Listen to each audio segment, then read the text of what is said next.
Hey, I'm Matt and welcome back to Soil Lab. So maybe you liked the data that you just saw and you're thinking about incorporating vermicomposting and the use of worm castings into your garden or your lawn. Let's talk about a quick and easy way that you can DIY your own compost bin. This is a compost bin that I built over 2 years ago for less than $30, and it's been doing its job and can handle basically the waste stream from a household of 2 in terms of kitchen scraps.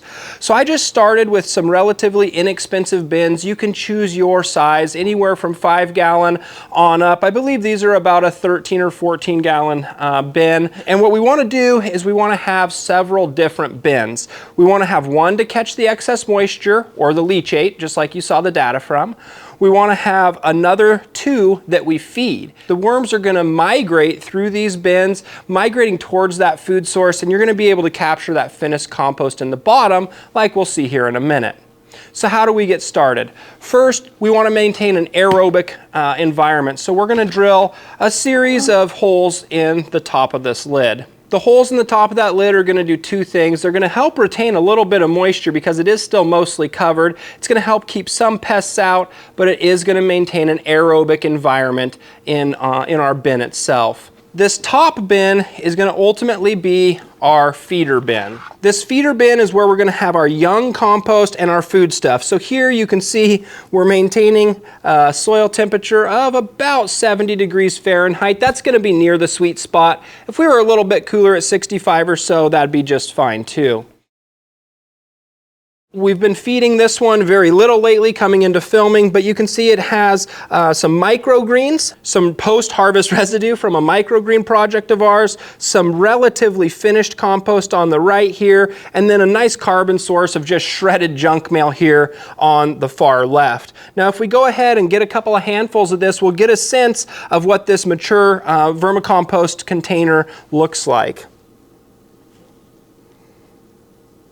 So as you can see, we have a pretty good density of red wiggler worms here. They've incorporated that carbon, which is going to continue to break down, and this is truly just black gold right here.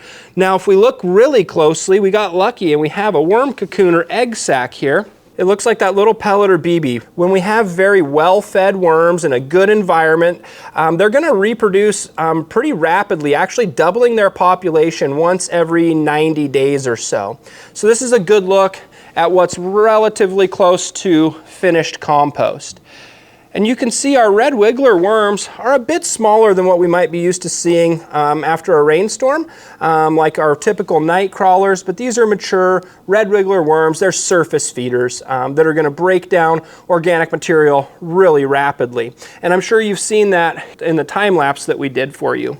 So if we were to look underneath this carbon source, we'll likely see something similar. And we do. So what you see here is these red wigglers. They're surface feeders, mostly feeding in the top 2 to 3 inches of our soil profile. Out in nature, you're going to find these under piles of leaves, under your outdoor compost pile, and they're going to be breaking down that surface organic matter. Now they're doing great work up here, but let's see where they were working in our old bin. In the bottom of this bin, we have many holes drilled so that they can move back and forth between the bins. And when we look below, you're going to see that there are some worms here right at the surface. Remember, that's at the interface between the 2 bins. What we have is finished compost. And this bin and this compost is actually what you're going to see, or what you have seen, in our nutrient analysis video of this vermicompost. When we look here, you can see this is very decomposed, has very low worm populations at depth. So this is about a 2-year-old finished vermicompost. Once that's dried out a little bit, it spreads easily in the garden. So how would I incorporate this into the garden? I would dry it slightly and spread it, or you can just directly amend your potting soil with it. So this bin also has holes in the bottom of it. And below this, we would have our leachate catch. And you can see we do have just a little bit of leachate in the bottom of that. Now that leachate is nutrient rich as well, and so we could dilute that, say 1 part leachate to 10 parts water, and water our plants with it without any concern of significant phytotoxins or salts. And our data helps prove that with the salt. So again, how do we build this bin? You start out with your leachate catch bin. Your next bin has holes in the bottom of it. So you're gonna have your leachate bin, your primary or first feeder bin. And so when I start, this is where I start. And I just start feeding a lot of carbon, a lot of compost. I add soil to this bin as well. And the reason for adding natural mineral soil is that those worms have a gizzard, kind of like a chicken. And that's gonna help them to grind up the organic materials that you feed. Now, as you feed this bin up near the top and you've got this full and your red wigglers are working, that's when I go ahead and add my second bin. Again, we've got holes on the bottom of that second bin that allows the migration of the worms between bins.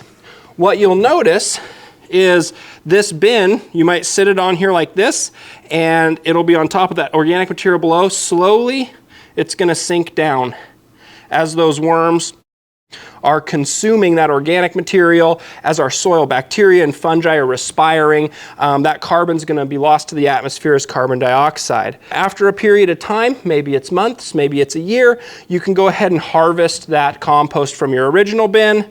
This becomes your feeder bin and we start all over again. After some time, you might end up with a 4 to 6 bin system that allows you to rotate or use that finished compost just a bit more often. So what do we feed these worms? Well, we feed these worms pretty much anything that comes out of the kitchen. For as many different strategies there are opinions, but I can tell you that we feed a lot of coffee filters, and a lot of greens. The only thing that I really hesitate to put in my vermicompost bin are dairy products, meat products, and anything that's oily. Why not dairy? Why not meat?